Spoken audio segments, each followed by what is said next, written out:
My name is Joshua Gibson, and you are listening to the Philosophical Weightlifting Podcast, a show dedicated to promoting a message of critical thinking as it pertains to strength training, nutrition, and well-being. This is done through interviews with experts, high-level athletes, coaches, and people heavily involved in strength sports and athletic development. Pull up a chair, grab a coffee, and let's get on to today's podcast.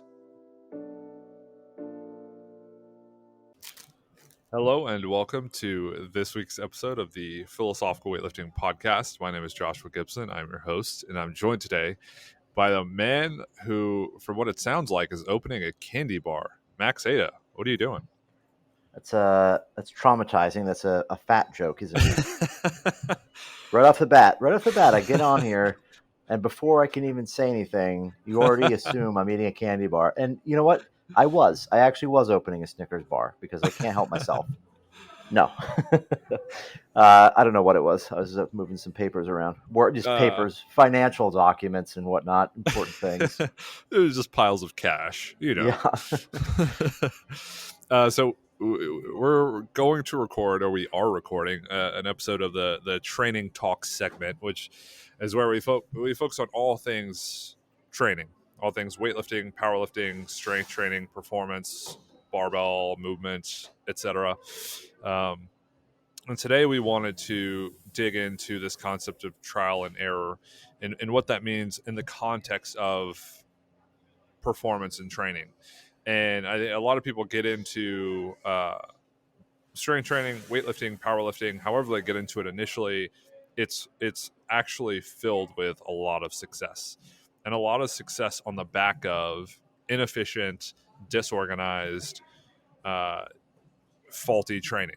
And that's just because generally people are so sensitive and so green that anything they do, if they think about training, they'll put 5 kilos on their squat. And I see this again because I work with people who are, not only are they brand new, not only are they new to lifting, it's like they're new to moving their own body in space in different ways. And I think I've never had to organize and direct and instruct kids who vary so much from literally learning a split jerk in 15 seconds to them refusing to accept the fact that they can flatten their back when I coach them to do it. They're like, I just can't flatten my back. It's like, Yeah.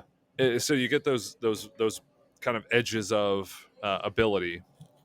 They're going to make progress regardless, and they're going to make progress, and it's going to seem like what they're doing is this secret recipe to making you the best athlete. And I think this is what a lot of performance facilities kind of benefit off of. This is what a lot of coaches benefit off of. I've benefited off of this.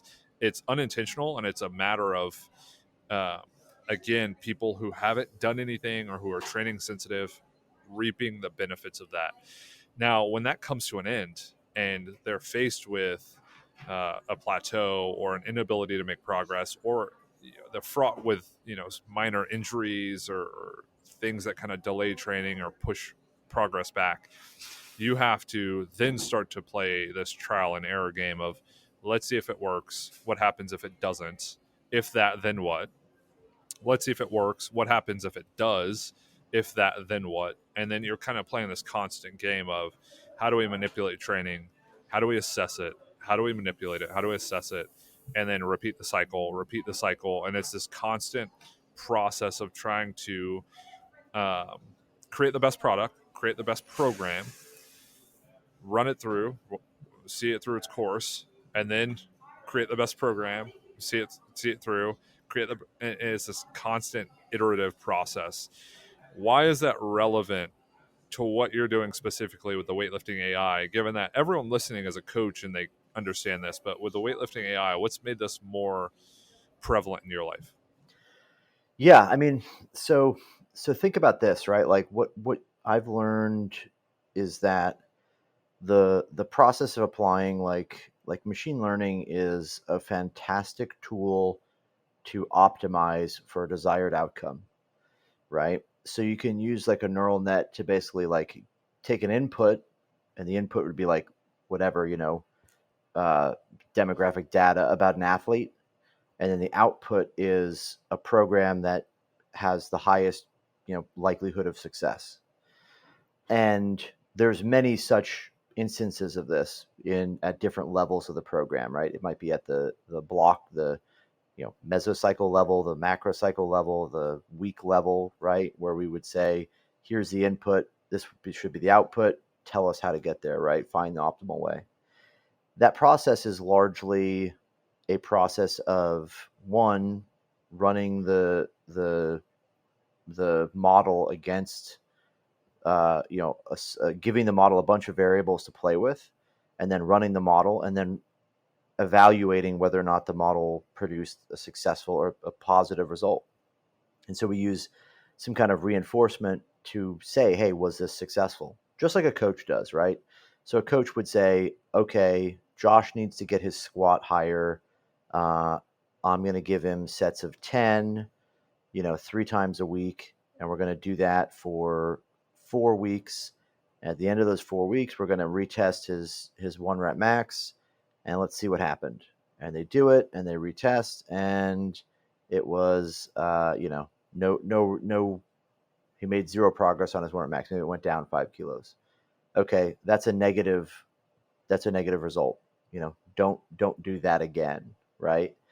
Then you keep doing that over and over and over again. This has happened in the community of lifting for decades, right?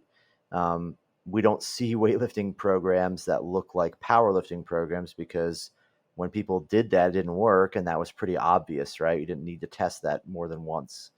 So there's this whole process is basically just to say, okay, let me take a hypothesis, let me apply a bunch of variables, run someone through it, and then test it. And for me, in the context of what you were talking about, is the trial and error part for me has to be how detailed can we get that we can apply this process of trial and error in an iterative fashion as aggressively as we can, as often as possible, and with a large number of people, so we can get better answers sooner and more accurate answers for an individual than we could if we just said, here's the training logic, just apply this and adjust it up or down based on some arbitrary thing. So here's a question that extends from that, and I think you made a great point, and one that I never even thought of quite in that way, that the programs that are faulty will get weeded out. They will become extinct by way of being ineffective. And I guess you would say, like, the whole concept of, like, Louis Simmons, RIP, in West Side, trying to move into weightlifting and saying, like, oh, well, we know weightlifting. If they did what we did, they'd make progress. And it's like, it very obviously didn't become popular or common amongst coaches because it just didn't work. And there's no convincing or compelling evidence that it would. The question then becomes, okay, if programs become extinct because they don't work, or new iterations of or new takes on programming, how do you differentiate if they're not common because they're ineffective or because they're, like, new? So what I think is, like, if I were to write a program and it looks abnormal or different, I wonder if someone's almost done it, but it just hasn't been effective, so it hasn't been, like, widely adopted. And a lot of programs look the way they do for good reason, and mostly because there are a lot of lines of thinking from a lot of different people who will say, on Monday after a rest day, you can have a bigger day, a higher volume day. Because of that higher volume day, you're going to have a smaller workout on Tuesday.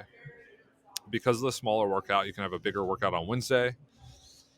Based on schedule, you take Thursday off. Because of Thursday off, you can have a bigger workout on Friday. Because of the big workout on Friday, you have a smaller one on Saturday. You can see this, like, really simple logic that kind of follows, and a lot of people use it, and then it creates a lot of very similarly looking programs. So from your perspective, how would you know if something, when it's new, if it's new because it's not going to work, or if it's new because it, like, legitimately hasn't been thought of or conceived of and could potentially be effective? Express the passion that defines you. At Virus, we understand that when it comes to performance, The slightest edge can mean the difference between winning and losing. Each product is designed and tested with performance in mind. This principle inspired the technology that is infused into our apparel. Built with the intention to move with you and work for you, we create tools meant to help express the passion that defines you. The future of technology-driven apparel. Improve performance, prevent fatigue, recover faster, and go further. Virus is a proud sponsor of Josh Gibson and the Philosophical Weightlifting Podcast. Use code PHILWL for 10% off at checkout. That's PHILWL, PHILWL, for 10% off. Here's the fundamental flaw in most thinking is that, so the question you have to ask yourself is, what is this trying to optimize for? Someone is saying, okay, the example you gave is Monday can be a big workout because Sunday was rest, which means that Tuesday has to be small because Monday was big, and Wednesday can be kind of big but not as big because Tuesday was small, but we have Thursday off, right? So in that example, what are you trying to optimize for? It sounds like that's a program, and that's making decisions about how to program, optimizing for the principle of like SRA or fatigue management, right? So you end up with programs that are optimized for a certain end, not necessarily the end you're looking for. So if you were to say in a completely objective way, optimize the program for, developing, for whatever, the max out Friday, you're going to, let me step back. I'll give you an example of a program that optimized itself when it was given to lifters, and it was optimized for something other than probably the intended outcome. And that's the Texas method. So Glenn explained to me how the Texas method started to exist, right? What he gave everybody was basically like 5x5 every day, right? And so you get Friday, 5x5 Monday, Wednesday, Friday. And what happened is, at some point, someone was like, "Hey, I'm going to do if I just do a max set of 5 on Friday, can I not do the down sets? Can I not do the rest of it?" And he was like, "Yeah, sure, that's fine, I guess."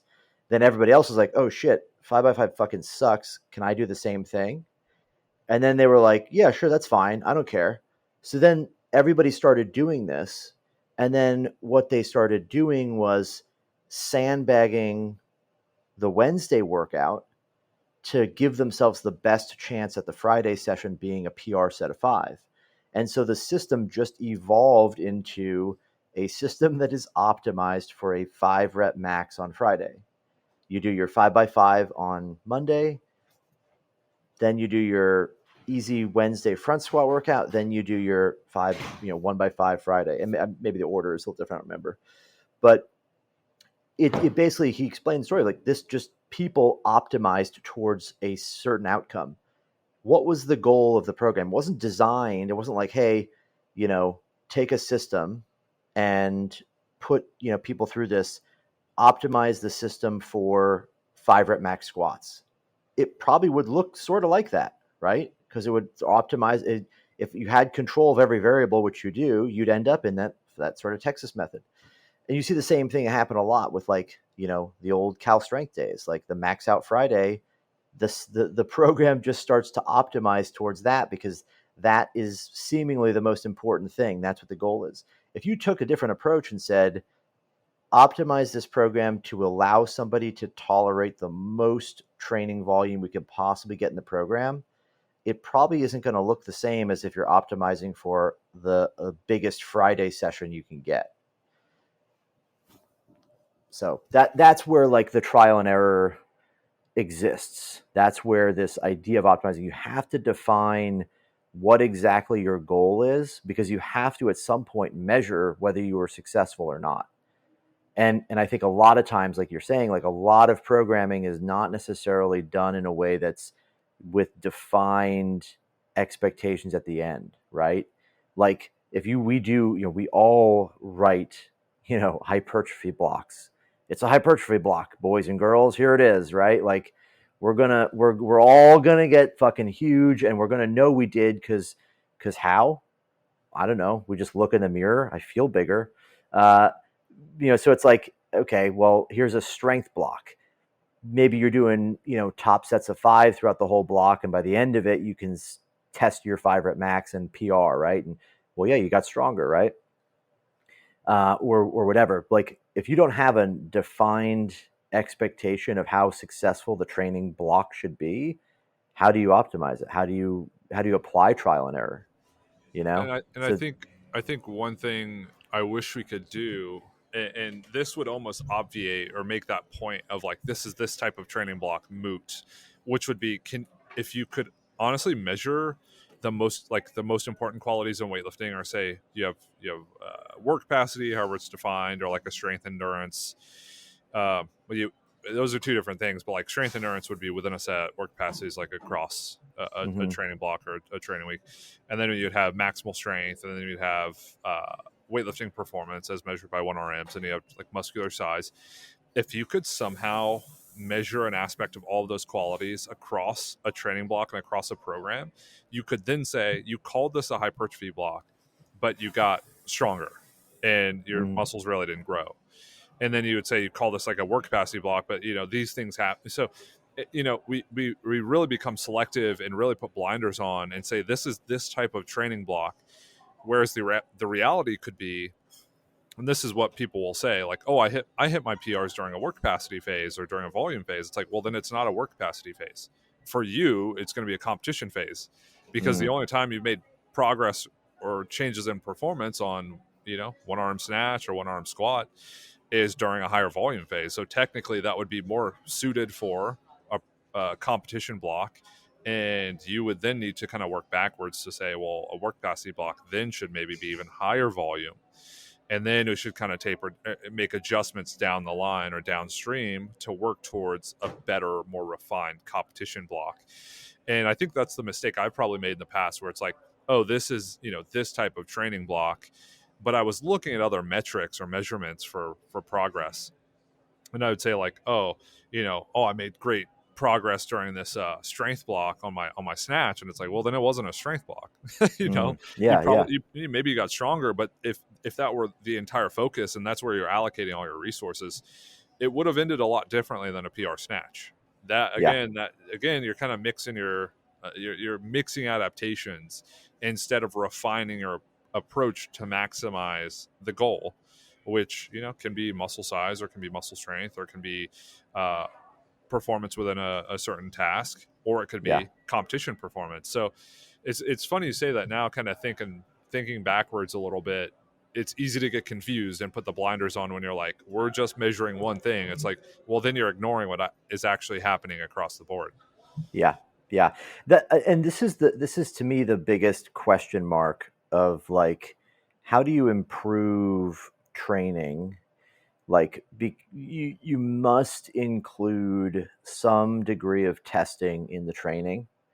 Like it just has to exist. Otherwise you won't necessarily know what you're getting out of that training block. Imagine you did 12 4-week blocks of training in a year, right? And you did all 12 of them, and the sum average increase in snatch or clean and jerk performance was 2% or 1% across each block, right? Now, if you were testing and you were able to measure that, and you could improve that to 1.5% or 2%, like how radically different is that training? It's quite a bit better, right? I mean, it's 100% increase in progress. So to me, it's this kind of thing of like, how do you structure training in a way that, one, incorporates testing so that you can not only know if, one, is this actually accomplishing what I think it's accomplishing, and two, to what degree is it accomplishing the goal I have set out, but also it allows you to refine the process, because you can say, hey, we did a work capacity block here, and the expected outcome was a 10% increase in the amount of volume you could do in this week of training versus, where we were at when we started the block. But what we actually got was a 6% increase. Okay, well, why? Why did that happen? And then you can start to investigate that and do those things. But to me, it's like, if you don't have any way of testing this, a lot of it is just kind of like people sort of do this trial and error, which is just ultimately everything is now quote unquote optimized towards the goal of, like in weightlifting, we have like three things: make your squat go up, make your snatch go up, make your clean and jerk go up, right? And then it's like, oh, my snatch didn't go up. Oh, the whole fucking training cycle was trash. It's all garbage. It's like, well, you don't even know across the last 16 weeks what any one phase of training or blocks of training was designed to do, right? So yeah, that's like, this is the hard thing. This is where I think, like, and this is probably even more of an impactful thing from the perspective of other sports as well, because training time in the gym, as learn, being involved in team sports now, right, with the high school, like it's even more impactful there because they have such limited time and resource to devote to the training, right? You're in the gym a few hours a week and you have low levels of skill, and compared to like a weightlifter or a power lifter, how can you make that training effective, and how can you test whether it's more effective or less effective? I think it's a really useful point.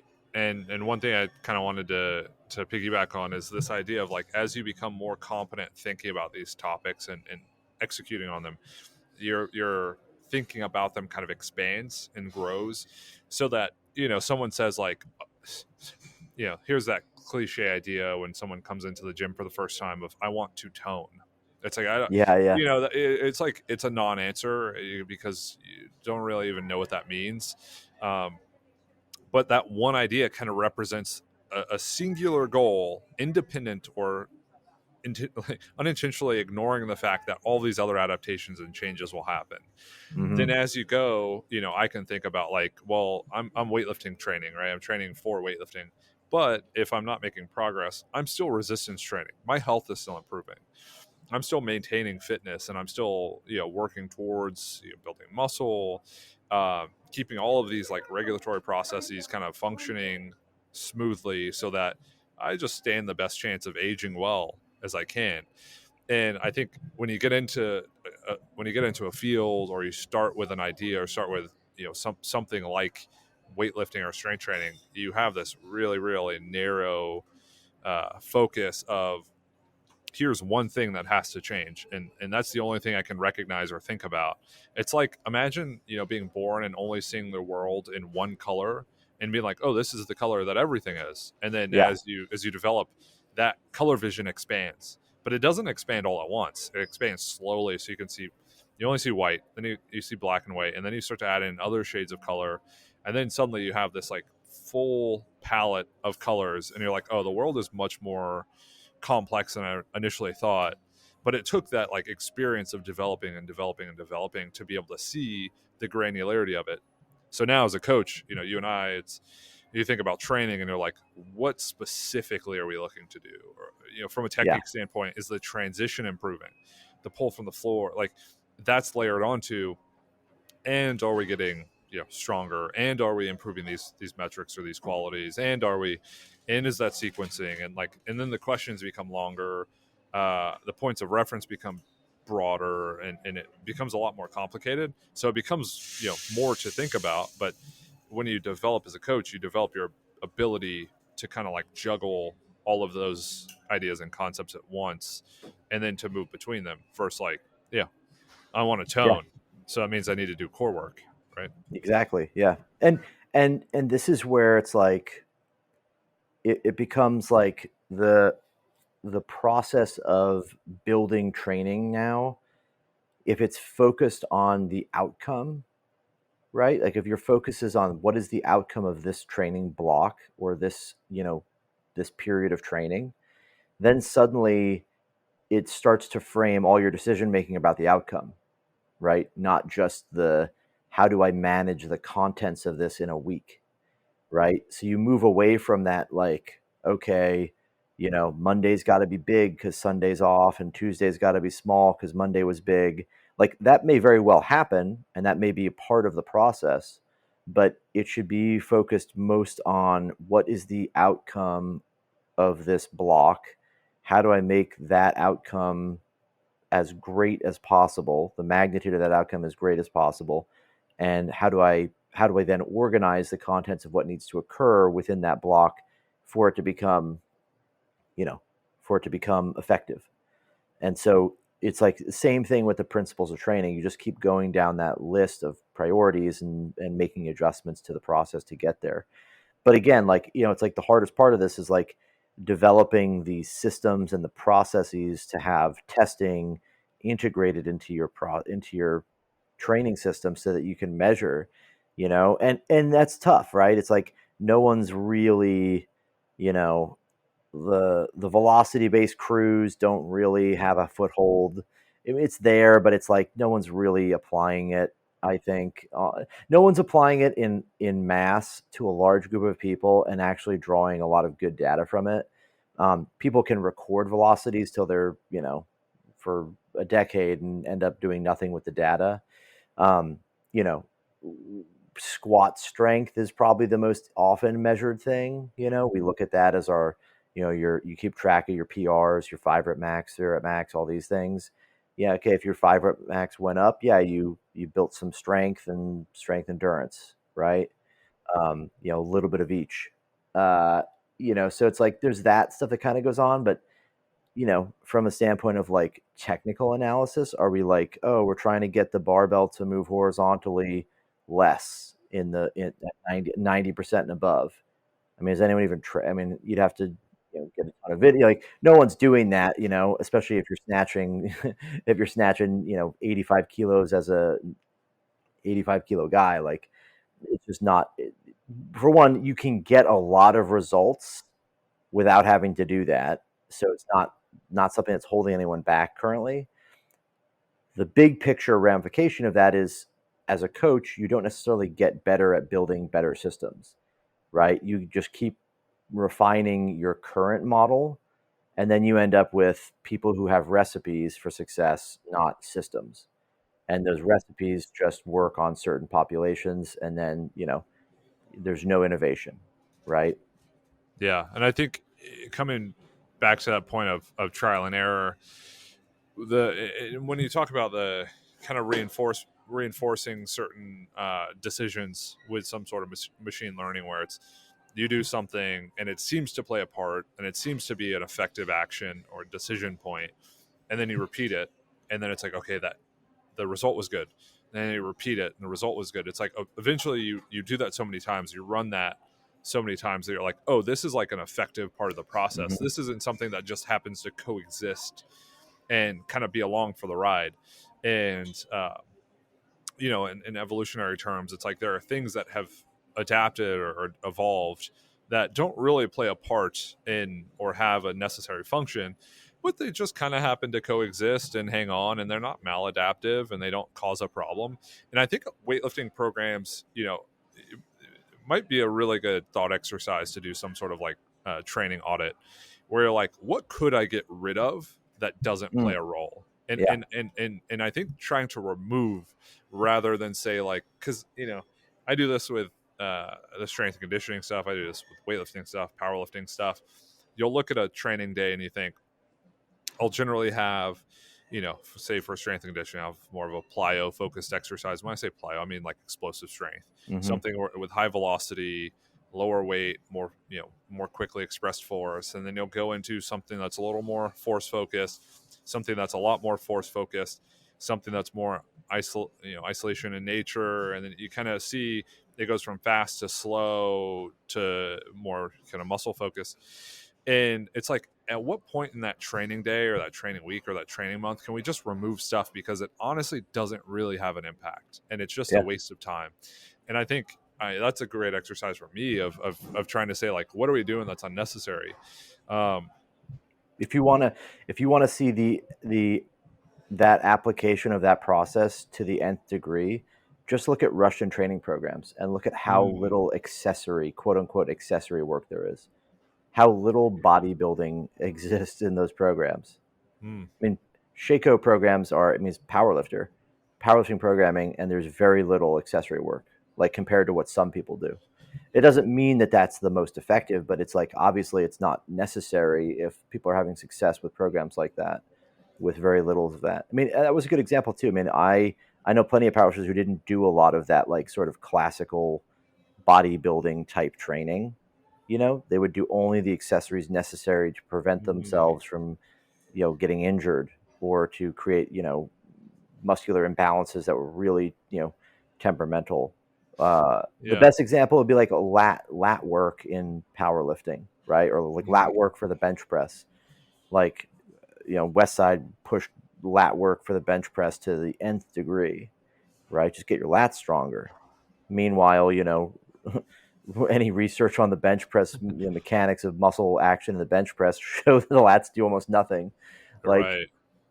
like, yeah. So exactly what you're saying, right? What can be removed because it's doing nothing to further towards the goal. Well, and what it is we run into this issue. I think when we think about training, and I'll speak for all coaches here, where we feel like training needs to be comprehensive. It Hmm. needs to go from A to Z.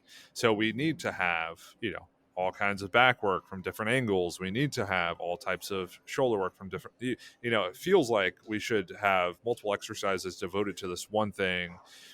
And that's fine. That logic holds. But then you carry that for every, major muscle or major muscle group. And then suddenly it's like, well, we have to do these lying leg curls, Yeah, because yeah, we don't target the hamstrings at the knee effectively in any other yeah, exercise. Like, well, do you really have to, or does it just feel like you should because the hamstrings aren't targeted well in these exercises, but they're not targeted well, rightfully so. You know, yeah, it's kind of that idea of like, well, these muscles don't get trained, and it's like, well, they don't get trained for a reason because they're not yeah, yeah, involved in the movement action. So it's kind yeah, of to the point you just made. So I honestly could probably do a better job of that because I have this like residual, like it feels like we should do more comprehensive bodybuilding stuff or more comprehensive accessory work. And I think a lot of the reasons why that stuff exists is generally it's not maladaptive. It doesn't hurt. It doesn't cause hmm, it doesn't really add too much fatigue. It doesn't take away from training time, but it doesn't really have a tangible benefit. So if you're doing a Pinlay row and you like swear by it and live and die by it, it's like hard to prove that's actually helpful or effective, beyond building the Pinlay row or adding some size to the back. I would say, if I were to use it with athletes, it's more of a power exercise for the back if you're moving the bar fast and you're trying to accelerate it quickly. Um, but even then, you're kind of grasping at straws for some of this stuff.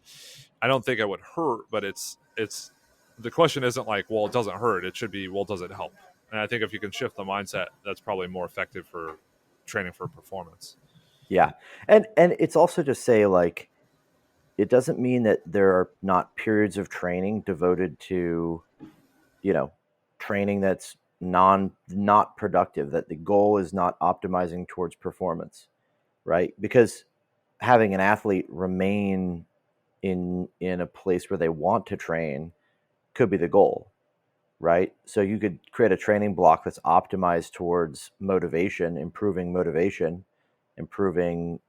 someone's well-being, and that could be beneficial in the long-term process of a training program, right? Well, and I Um, actually don't know. I don't know many people, if any at all. I knew off the top of my head, I might know one person. Uh, I probably know one you know person. more than that. You know at least a Uh, couple people.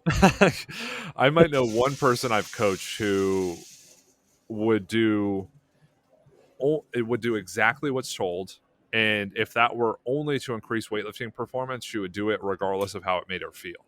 In the sense Yeah, of like, if I gave her a hey, you're snatching and clean and jerking to a max every single day, yeah, I'm not saying this is best for performance, but like to draw an extreme, she would do it, and that's yep, because she's like as high of an achiever as possible, also willing to do any single thing that it takes to get better. This is also a girl who went to med school and was like top of the top, did everything and anything to differentiate herself, and very few people are like that. So I think when you give most people Yeah. programs, this is actually a really relevant question of like, what can we add to make the training different and fun, even if it doesn't feel like it has a tangible benefit. And Max, I don't know if you've coached many people like that, but many people who, if you said, hey, this is exactly what we need to do for performance, they would be on board 100% the entire way until you said, Mhm. okay, we need to switch things up. Yeah, and I've definitely coached a lot of people like that. That performance was the absolute most important thing. And if you told them to eat shit, they would ask if they could put salt on it. Like they wouldn't question whether or not that was the best way to do it. It's just, okay, how can I make it work for me? So yeah, I mean that's I think that's also probably a self-selective thing. Like the people that achieve high results are probably more biased to that because their emotions have been removed from the process. They don't worry. They're not in a place where they're feeling like, well, I've got to enjoy this. It's not fun anymore. That's why I'm not doing it. To them, it's like the outcome is what's important to me. I don't, winning is more fun than, having a good time. Um, yeah. So for sure, that's like probably a trait that selects like the sports. Probably the high achievers find themselves in that place because, that's the kind of person it takes to be a high achiever. Well, and kind of on this topic of trial and error, I mean, the whole error part is involved in that process of saying if we're going to optimize for performance, there's going to be a lot of error along the way. Yeah. And the people who want to commit and want to see that performance climb over time, they're willing to see it through and stick through. The weightlifting AI is in a really special place because it's something that's going to develop regardless of one person, in the Yeah. sense of you don't need everyone on it to stay on it. You need people to use it, and you want as many people as possible because it's better data and more data. But it doesn't rely on one person, whereas like coaching, like one-on-one coaching, relies on that one person because it's Hmm. trial and error for their program. Yes. And then it's you also trying to use that data and input all of the inputs to figure it out, which becomes really complicated if you're saying, well, I see a trend, but when you're a remote coach, you have a maybe a super heavy, and then you have like an 89, and then you have a 55 and 73 kinda, and you're like, we can draw some similarities, but there are a lot of differences. When you have a really small sample, so each person is more and more important. But it can be hard to have people who are that committed to the process to see it through. So, from your experience, having coached now thousands of people probably individually, that might be overestimating a little bit, but like a lot of people. How long does it take you to feel like you comfortably iron out that process enough to get something that's really effective and consistently able to be manipulated intentionally to improve results? And I guess a good example would be like if you found a volume sweet spot, you're working with a certain amount of training. It's like, oh, things kind of went off course. Let's make an adjustment. Oh, this is more likely to help than not based on prior experience. Hey, what's up, weightlifters? Danny here, founder of Onyx Weightlifting Co., a leather accessories company specializing in weightlifting gear. In our shop, we make gear that doesn't get in the way of your performance because we understand that hitting lifts requires your full attention. Our straps, wrist wraps, and belts are designed to be comfortable and reliable, so all you need to do is make lifts. Thanks for listening to our friend Josh's podcast. You can continue to support him by visiting our online shop at onyxstraps.com and using his code PHILWL. That's PHILWL at checkout.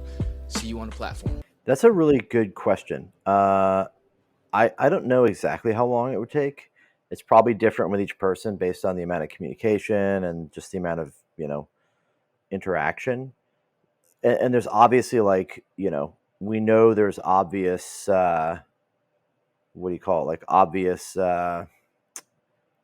things, right? If we increase training volume, like we can predict the outcome of that, it's not a mystery that like we don't need to sort out the big picture understanding. Like if you want to get stronger, you have to increase the intensity, right? We know that. So it's more a matter of the things you're really trying to discern are the person's individual response to the amount of any type of training, and the, you know, the ability to retain skill qualities or retain fitness qualities, the ability to, their response to the magnitude of training. Some people are high responders, some are low responders, some, have a more easy time adopting new technique, some have a much harder time. So what you're looking for is an individual's response to those things. Or in some cases, you're looking at individuals' response to the contents of training.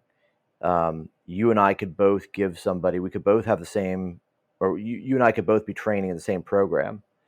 And, let's say within that program, you're doing snatches for sets of 2 or snatches for sets of 3 or Right. for 5 or whatever it is. And I might respond better to triples in the snatch, and you might respond better to doubles. You've got longer limbs, the bar's moving further, your legs are weaker than mine, like relative to your lifts. It's like those things make a small impact where you might do the triples workouts that I was doing, and you might make 2% increase in the snatch. I might do yours and make, the same 2%. But if we switched them, I might make 5%, you might make 5%. Right. So it's like learning that from an athlete perspective, it's like we have a lot of good assumptions. I know that, hey, if I want to optimize the program towards more volume and more technical work and blah, blah, blah, I've got to do these, I got to pull these levers, make adjustments to the program in different ways and blah, blah, blah. And, measure that, hey, how much volume did he tolerate? Oh, it's this much. Okay, that's great. Now we can use that volume and move to the next phase of training. And okay, we're going to try to increase the 1 rep max, and so what are we going to do there? We're going to optimize towards X, Y, and Z. So ultimately, it's like figuring that out as a timeline is tough, because it's like everyone's different, because you might be wildly off on something and then they lose motivation, and things change, or the program is not, whatever, it's just hard to tolerate because your decision making in the beginning was just a little bit too aggressive. You maybe threw too much variety and looking for answers, right? So I would say, like, you want to probably measure it cycle to cycle, because you don't really know how effective the training program is until it's done. There could be a big increase at the competition. It could be some big changes because of that. But yeah, ultimately you want to look at a way from, like, okay, cycle to cycle, let's measure this and then evaluate if we're getting more on target with it. And then also define what that looks like. Like, what does an optimized program for somebody look like? Well, and that's actually what I wanted to kind of bring up, is trying to figure out what that does look like, because I know for people who can tolerate a lot of training and people who are like what I would call fatigue resistant, is like you give them a ton of training and they're like, what do you mean it was a lot? Or they're like, yeah, I was kind of tired, but that was really the extent of it. Do you take advantage of higher frequencies and higher volumes as much as possible? So if you give someone, or that kind of idea that, going back to, I don't remember which podcast we talked about this on. It might have been the weightlifting.ai podcast for this one, but people say this is a hypertrophy block, but they see the best results in the snatch and clean and jerk. Mm-hmm. It's like, well, maybe that's a competition style block. Do you then say transpose that onto a competition block to make it look more similar, and then do that more often? So, say we have a competition block, snatch goes up, clean and jerk goes up, and higher frequencies seem to help. Do we kind of shift that back into a more specific block and say, okay, let's try this a little bit longer? Okay, that worked really well. Shift that back into a more like general work capacity block.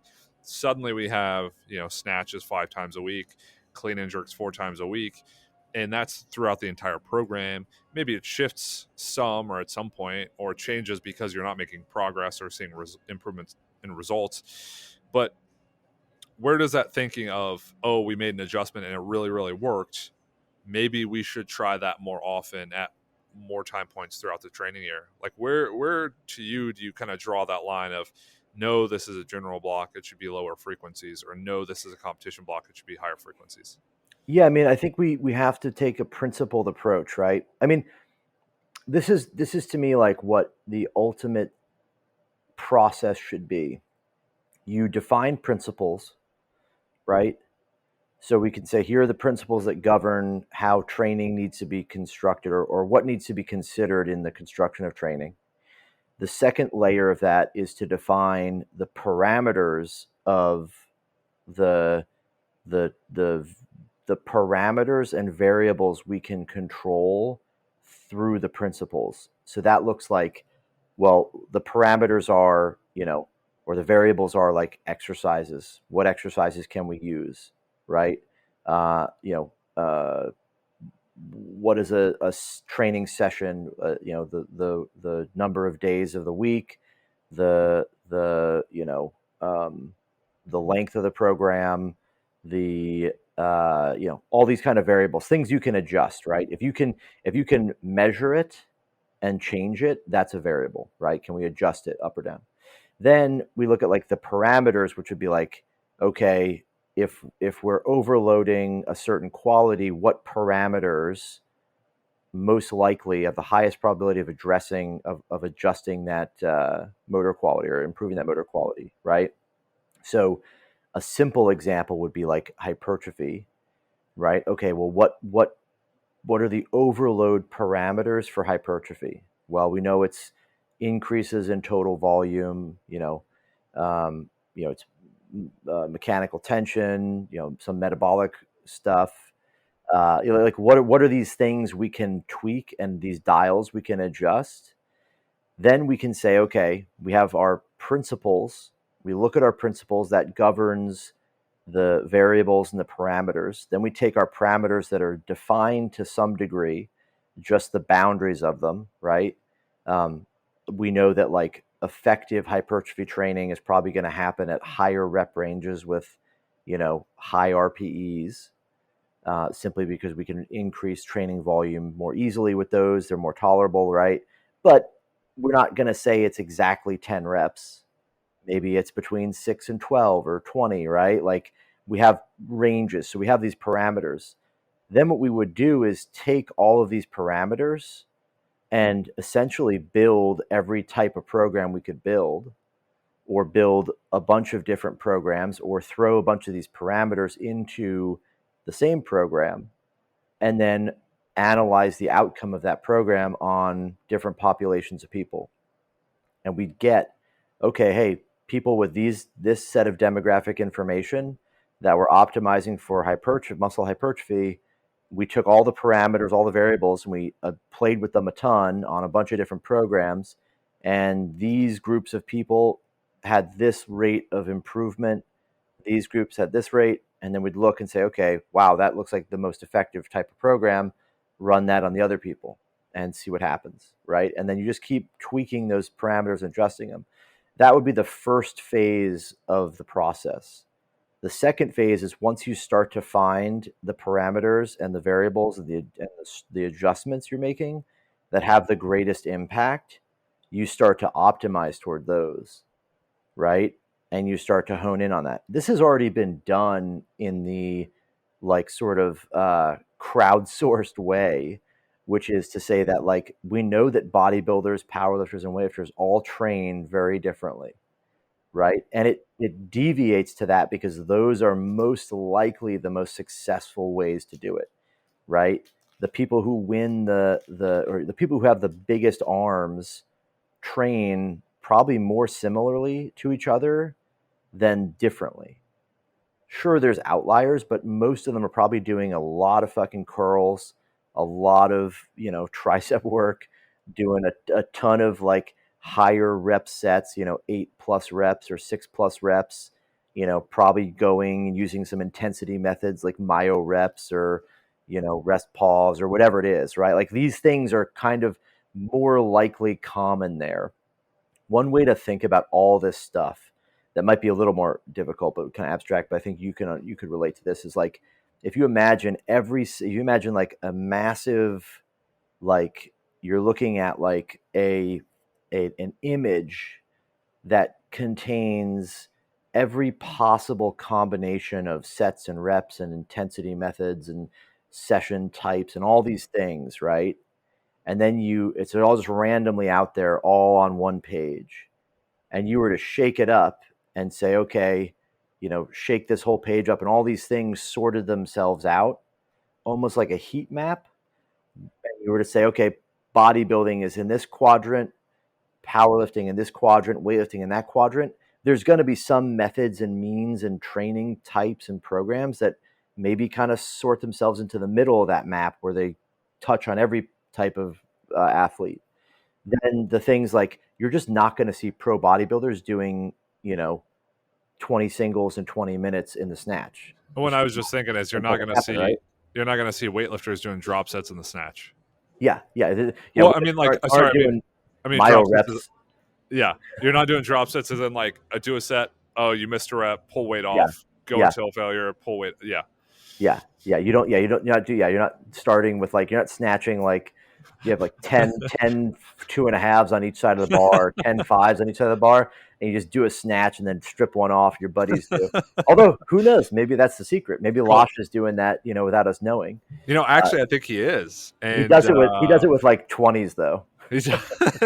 He'll do, yeah. I have a feeling we're gonna write an ebook really soon, and it's coming out. The velocity-based drop snatch workout, drop sets, velocity-based training for drop sets, plus also flywheel training. If you've wanted to know everything else we talked about, every buzzword that possibly exists. Knees over toes ? And then also, squat university method. It's all in here. It's all here. Dick growth and breast enlargement in one pill. You got to throw that in there. But yeah, it's back to the regularly scheduled programming. The idea is we got to take the broad approach first, which is take all our parameters and variables and the bordering instances of those, feed that into our process, and then start to optimize for each person. Mike Tushir would be cool to do a podcast with him again, but Mike Tushir's whole emerging strategies is very much this idea of okay, if somebody does well with 5s going into a competition, why wouldn't we just do that into the competition? Instead of saying, oh, no, it has to be singles, that's how you peak. Okay, well, the parameters of peaking maybe could be expanded to include 5s for some, and then you test that. For a lot of people, it's going to be a failure. That's not going to be effective for them. But for some, it will be successful. And so it's what you have to do is, what the goal would be is to be able to identify that type of person before you end up, ruining their training cycle with 5s and peaking if it's not going to work for them. But ultimately, Well, that's just that's why I wonder, for him, he found that earlier in a training program. Yeah. What happens if you find that later in a training program? If you find that really early on, you can say, well, let me move it forward, because this should be more of a competition block. We see the best improvement in competition results. But what if you see the best improvement in competition results with a more traditional approach? How much, again, do you kind of use that to work backward instead of using it to work forward? Because for Mike Tushir, his thought is if you can peak more frequently, more peaks lead to higher performance over time than less peaks. And I don't think he's wrong, and I think traditional programming might kind of suffer a bit from spreading out peaks too much. But if you can peak more often, why not take that and kind of reverse engineer it backward, so that more training looks like more competition training? Yeah, no, I mean, it's really ultimately the way that the process kind of has to go, right? You have to start with, So it's I think that's the sort of the question mark of how do we build this kind of model into our own training process, and how do we implement our knowledge into something, but be able to get results out of it without just saying I'm just trying random shit and it's all failing, right? Well, and that's the point, right? Is I kind of ended with that question of, well, why don't you take what worked to improve competition performance and move it backward? It's like, Yeah. the whole episode's been about trial and error. Try it.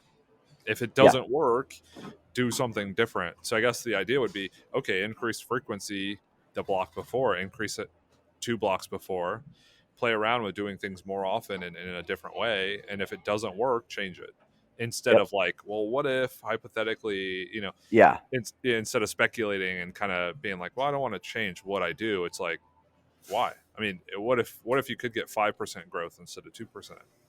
Yeah, exactly. Yeah.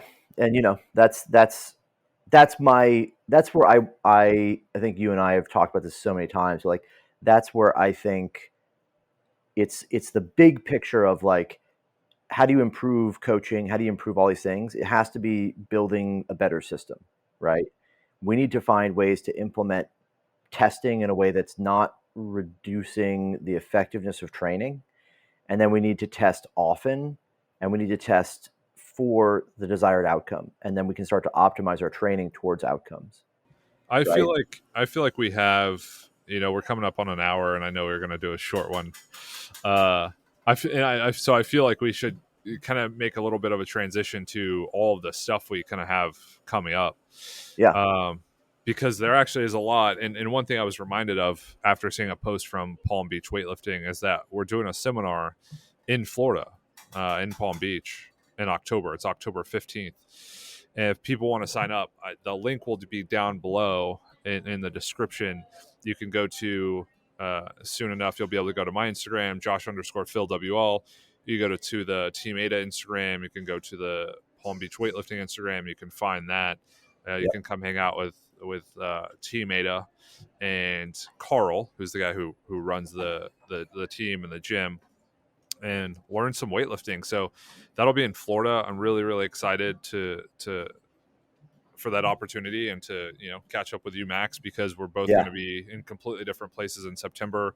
You'll be at Worlds, which is an absolute, maybe the most insane Worlds of all time, given that it's a required competition for the Olympics. So it's going to have an absolutely stacked card. It's going to have E sessions all the way down to A sessions. There'll be a lot of weightlifting and a lot of great weightlifting. I was. It's 16 days long. I have to be. Seb's going to be in Riyadh for like 3 weeks. Holy cow! I'm going to be there for 16 days. It's going to be wild. Someone told us, totally side note, that Saudi Arabia is the new Texas. Okay. And this was somebody who is very familiar with the Middle East. Okay. So I'm not quite sure what that means. Yeah. I don't know what that means either, but I'm kind of curious. I'm very curious. Yeah, that's definitely piqued my interest. So you'll be in World. So what I'll do is, the seminar link will be in the description. If people want to purchase the pay-per-view for Worlds, it'll be down below. And I'm just thinking about all the stuff we have coming up. Yep. I mean, even at the high school, like we're getting force plates. We got my advisor signed a contract with Hawkins Dynamic for force plates, and I think we're going to start trying to slowly integrate that into what we're doing with the high school athletes. So if you're interested, so we had someone who actually is a weightlifter. She's been interning at a gym in Ohio with my buddy Derek, who's a weightlifting coach, a great weightlifter in his own right. And she came down to visit.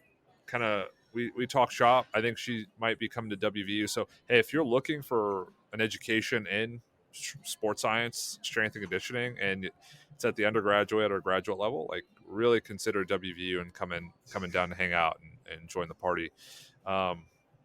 Max, if people are looking to desperately up their weightlifting game from a coaching or from an athlete standpoint, where can they reach out to kind of correct their woes? You can check out my remote coaching offerings, obviously, at teamaita.com.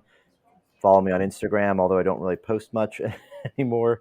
Max_Aita. You can also, check out the weightlifting.ai app. A lot of really big stuff going to come out there in the next 6 months or so. We're going to push some really cool stuff. So check it out. I've also started doing a bit of mentorship coaching mentorship. I've had Oh, some people awesome. reach out. Yeah, so I've been doing some calls every couple weeks here with some of these people. So if people are interested in that, reach out to me, and maybe we can get other people joining.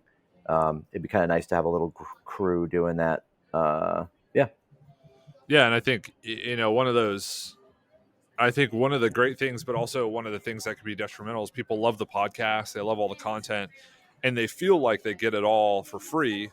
But the reality of it is, this is a short snippet of all the conversations and all the information and everything that could potentially stem off of it. So if you're a coach looking for help, reaching out to myself or Max for a consult. If you're an athlete looking for coaching, reaching out to one of us, or honestly, I would say the weightlifting.ai if you want something that's really dynamic and really able to adapt to the moment, to the week, to the month, to the year. That's going to be hands down the best product to do that. You can follow me at Josh_PhilWL on Instagram. That's PHILWL. It's Philosophical Weightlifting everywhere else. We will catch you guys next week on another episode of the podcast.